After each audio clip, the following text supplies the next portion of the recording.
Bumagsak isang so-called combat utility helicopter ng gobyerno sa Marawi City, Lanao del Sur kahapon. Kakalipad pa lang na NATO na helicopter nang bumulusok ito. Mabuti na lamang po mga kapuso at walang nasawi sa mga sakay nito at kasunod nga po ng insidente, grounded ang iba pang so-called helicopter ng Air Force hanggat hindi natitiyak ang seguridad ng mga ito. Narito ang report ni Oscar Oida. Tuloy-tuloy ang modernisasyon ng AFP. Nakuha na natin ang brand new na 8 so-called combat utility helicopters. 3 Agosta Westland 109 helicopters. Ang 8 brand new na so-called combat utility helicopter na binanggit ni Pangulong Aquino sa kanyang SONA, ngayon ay 7 na lang. Kahapon, bumagsak ang isa sa mga ito sa Camp Ranao, Marawi City, Lanao del Sur. Kalilipad lang ng helicopter lang tinatayang 1 kilometro mula sa lupa nang bigla itong umikot pakaliwa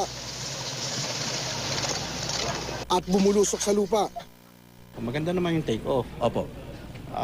Nung siguro mga ilang seconds yun na taas na sana kami. Biglang nag-U-turn yung chopper. Opo. Tapos biglang bumagsak.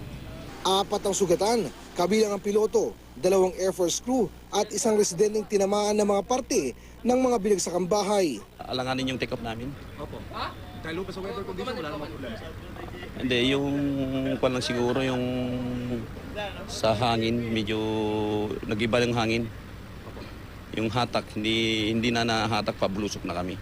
Natanggal ang LSC at nawasak ang katawan ng bumagsak na chopper. 3 bahay naman ang natanggalan ng bubong at nagtamo ng iba pang pinsala.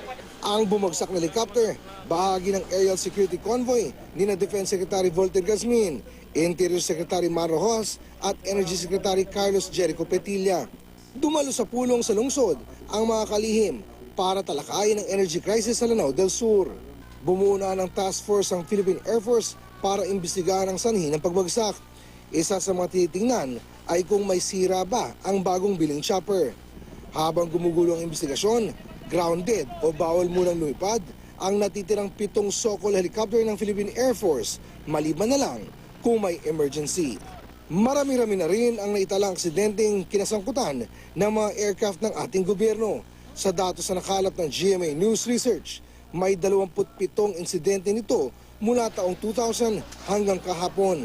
Kabilang diyan ang pagbagsak ng isang U helicopter ng Philippine Air Force sa Patikul, Sulu noong September 30, 2011 na ikinamatay ng 3 sundalo.